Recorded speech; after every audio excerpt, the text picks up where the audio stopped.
we've got these beliefs that come from our upbringing. We've got these beliefs from where we grew up, how we grew up, who we grew up with, whether it was intentional or unintentional. So what are some of those things that you believe about you? Then when we move past those little beliefs, because we've got limiting beliefs there, we've got big ones, we've got little ones, we've got things that really change how we feel and how we think about things. Hello and welcome. Mentoring with Geraldine is a bite-sized practitioner podcast for naturopaths, nutritionists, herbalists, and practitioners. This podcast responds directly to your needs, the needs of the practicing natural therapist.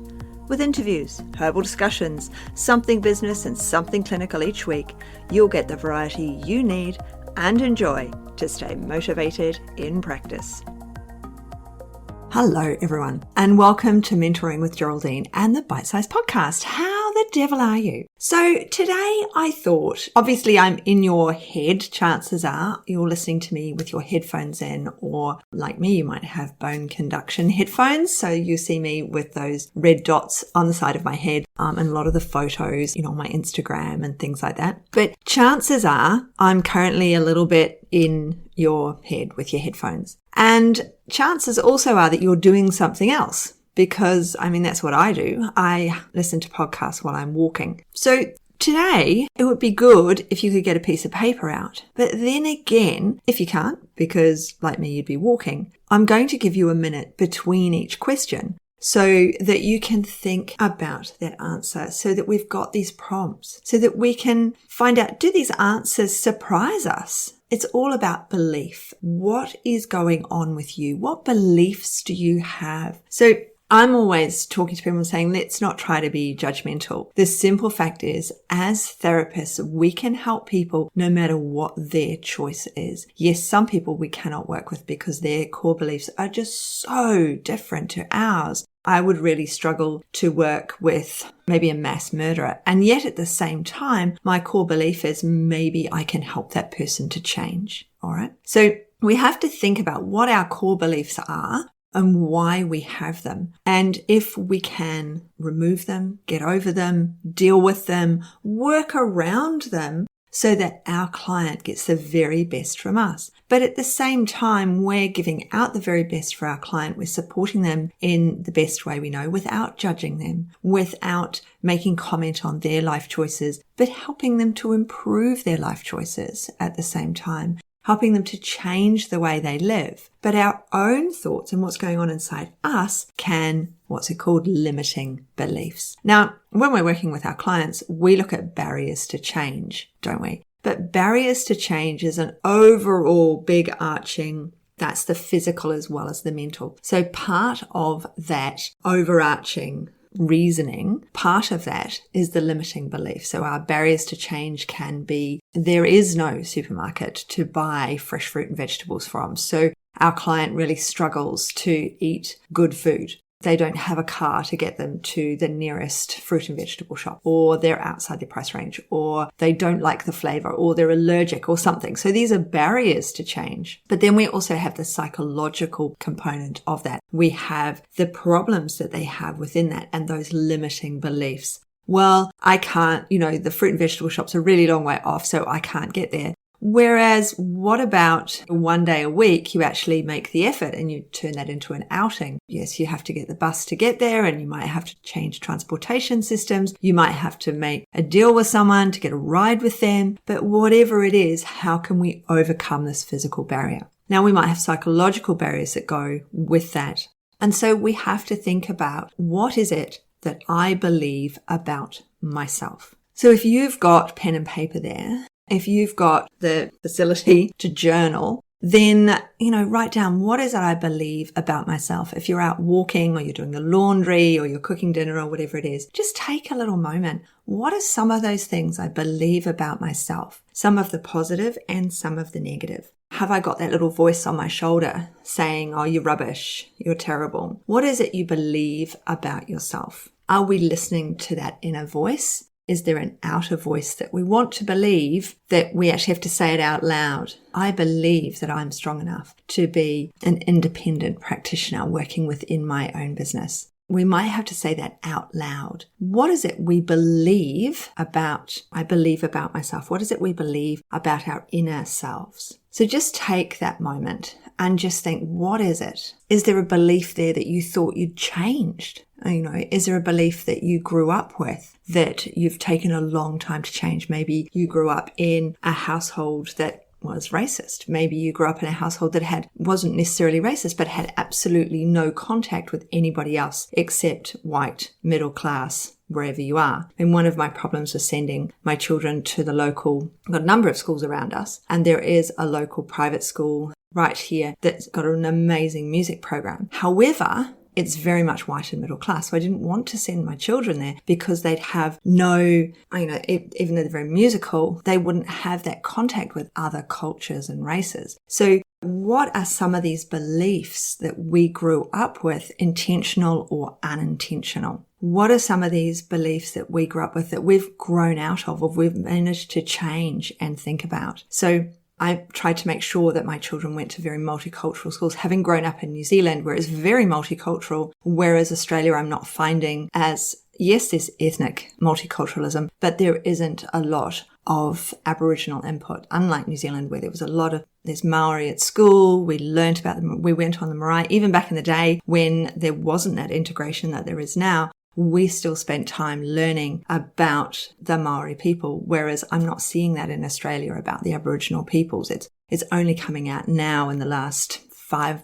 maybe 10 years since I've been here. But NITV has actually only been a TV station for not that many years, whereas Maori TV has been there for me, I kind of feel it's been there every time I've gone back in the last 30 years or so. So we've got these beliefs that come from our upbringing. We've got these beliefs from where we grew up, how we grew up, who we grew up with, whether it was intentional or unintentional. So what are some of those things that you believe about you? Then when we move past those little beliefs, because we've got limiting beliefs there, we've got big ones, we've got little ones, we've got things that really change how we feel and how we think about things. With those beliefs about self, what about your beliefs about your abilities? Okay, so there we had those cultural, social value beliefs. And now we move on to the abilities belief. And these are bred into us as well. So there's the well-known, the girl, she's told to be polite, not to speak out, not to rock the boat. The boy is told he's strong, he can say what he wants, he can be what he wants to be. So I try to make sure that, I probably do, but I try to make sure that I don't say those things with my own children. I have a son and a daughter. So my daughter did say to me, Mum, you must be the only mother on earth that says, no, that skirt's too long before I go out. So my daughter isn't very tall, and long skirts, they do nothing for her. So, wear a short skirt, love. You've got great legs. What are our abilities? Obviously your legs and a skirt are not your abilities. It's the way people speak to you is what I was trying to bring out there. What are our abilities? Because what I hear as a mentor all of the time is, I'm a dinosaur when it comes to tech. I can't do tech. I don't know. This is a real struggle. How do you do it, Geraldine? Well, I just decided that was a limiting belief. It's as simple as that. There are times when I want to throw my laptop at the wall. Yep, totally. And so I just take a deep breath, I stand up, I shake myself off. Chances are, because I work from home, I will go out and hang up some laundry, go to the kitchen, do whatever, come back in and go, right, I'm going to do this. And the thing is, haven't done it recently, but I used to just message my son or my husband and just say, how do I do this? And they go, have you Googled the problem? How many times do we need to be told, just Google the problem? Because chances are, especially with tech, the answer is on YouTube. So if you're watching the video, then you found it on YouTube. Otherwise, I'm in your ears and you're listening to the podcast. So what are our abilities, and are they limiting us just like our beliefs? As natural therapists, as practitioners, we can help people at all stages. So the vaccination debate has raged and raged and raged. But as natural therapists, we can support the person who chooses not to vaccinate for whatever reason. We can support the person who chooses to vaccinate. We can support that person post-vaccination. We can support that person pre-illness virus, while they've got the virus, post the virus, if we are non-judgmental. Okay. It's when judgment comes in. You shouldn't have it. You should have it. You can't have it. Something terrible will happen. You must have it. Something terrible will happen. These are we have to go with the science. Yes, absolutely. But we are perfectly placed to support everyone, no matter what they are going through, and to help them with their choices and not make those choices for them. Those are their choices. People say to me, oh, should I vaccinate? I'm not going to make that choice for you. This is your choice to make with your doctor, your healthcare provider. I am here to support that choice that you make, having taken on the very best advice from the person or people that recommend because they know your situation. All right. So I am here for you to do what you need to do. If you're making poor life choices because you're eating cholesterol corner takeaways for breakfast, lunch and dinner, then I'm all about change, and I'm all about helping you to change, because that's what you know you need to change. That's what I know you need to change, and we can do that. So, but what are those limiting beliefs about yourself that stop you from making change, you as a practitioner and our clients within their lives? We are perfectly placed to support other people. At the same time, we need to support ourselves and think, what is my limiting belief? What's stopping me? What's made me jump in and say something angry, or about to say something angry on that Facebook post? What is it that makes me angry about that person? Let me think about what's going on inside me that puts my judgment out there, or wants to put it out there. Let me think about where they're coming from to say what they say. Another one is the gun debate. Obviously, in Australia, we don't have mass shootings. We've had, half a dozen in 30 years since the laws were changed. And yet they have, 20 a day in America? Some ludicrous number. So there's a total value-based thing here where we believe in Australia, the more guns you have, the more likely you are to have something like that. And if they're in the hands of the wrong person, these things are going to happen. These, shootings and things are going to happen. So it's a cultural situation where we feel that if you give someone a gun, chances are they'll fire the gun. So that's why they have to be locked up.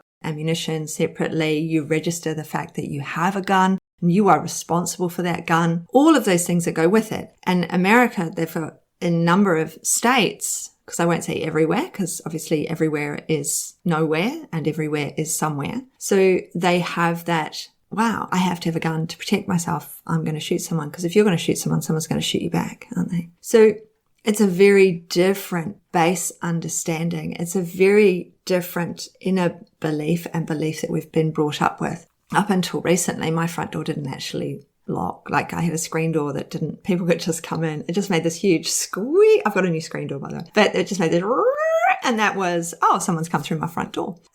Because I knew that, I'm safe. Whereas, apparently Canadians leave their doors open as well. They're safe. They don't have, whereas in America, it's all double locking. I have relatives in South Africa, and my aunt who's left South Africa, she said that she had a screen door, and then you went into a vestibule, you locked that one behind you, your front door was there, you opened that one, you went in, there was another vestibule, and then there was another locking screen door. We have friends in South America, and they have a very similar situation where they are. So we're all growing up in a very different environment to what other people we know are used to. Here in Australia, in Adelaide, we don't really have a lot of houses with an upstairs. Most houses on the flat, decent sized property. We don't have a lot of dense housing, a lot of buildings that house a lot of people. We do in the city. We've got more and more inner city housing, but nothing like what they've got in other cities, because we've got land. We don't have the big population. Our values are different within our groups, and we have to think to ourselves, how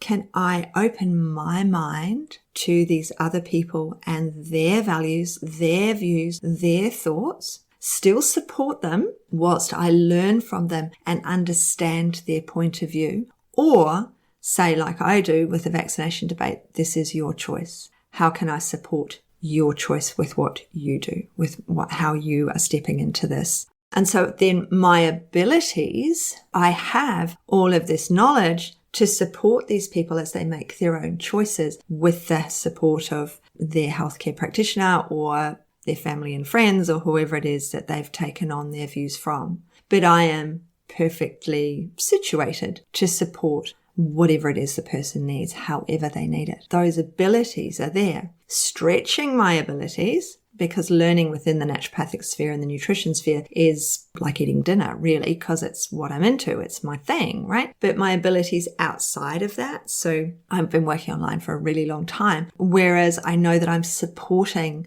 practitioners to take their practice online because they're struggling with that tech. And these are things from the inside that are stopping us.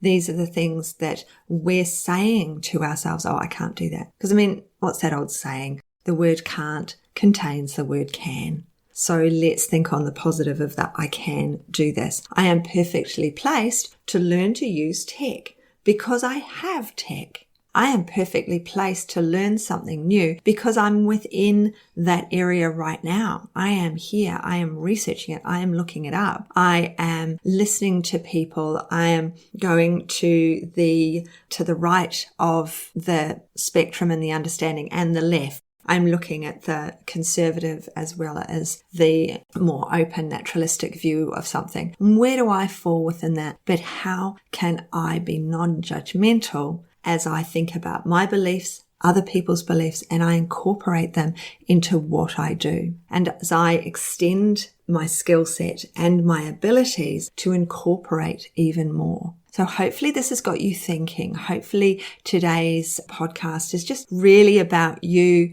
being able to go, yeah, where am I within all of these different spectrums? What values do I bring to the party? What values or differences are there that I can look at, I can feel, and I can bring into what I do? What abilities can I extend on? So I've been talking all this year about learning how to use spreadsheets better, and it's ongoing. I went to do something I thought I'd learnt a few months ago, because when I download from my learning site, so that's geraldineheadley.com, where I have all of my programs and courses and all of the stuff. So I download the audience list from there to put it into Flowdesk, which is for my emails. So that's one that people will unsubscribe from, preferably not the Podia one. So I don't want to be sending out general emails on the geraldineheadley.com. I want to be sending them out on the very pretty Flowdesk. So when I download it, the names come up. So it comes up as Geraldine Headley in one line, but I don't want that to go into my email system because then the email will come out, and it still does. For some people, it comes out as Hello Geraldine Headley. And that's really annoying. We don't want that. I want it to come out as Hello Geraldine. So I have to separate those. And I thought I figured out how to do it, and I still forgotten how to do it. Had to go into YouTube, had to find someone showing me how to do it again and do it again. Because where are my abilities at? Yes, I thought I'd learnt that thing. Yes, I figured I could do it. No, I couldn't. That's okay. Because it was a really quick, I've forgotten. Quick, let's go and figure it out. Do it. It took me 1 more minute. Actually, no, I didn't get it off YouTube. I just got it off of Google. It's just do this, do this, do this. One of those. You can just follow the sentence. Comes up as a paragraph. So my abilities are extending all the time. I'm extending my abilities, my skill set within what I do to support the people that I see. So what about you? How are you extending your skill set to support the people that you see? So I hope you've enjoyed today. I'm going to leave it there. I'm going to leave you hopefully really thinking a bit about what's going on with you and how you can extend yourself and your abilities. So thank you very much, and I will see you on the next cast. Thanks so much for joining me today. Don't forget to rate, review, and subscribe to the podcast for the weekly episodes. If you'd like even more support and learning, then the Academy is for you. Here you'll find part 2 of the herbal discussions, more clinical learning, and case studies to support your clients in practice. Bye for now.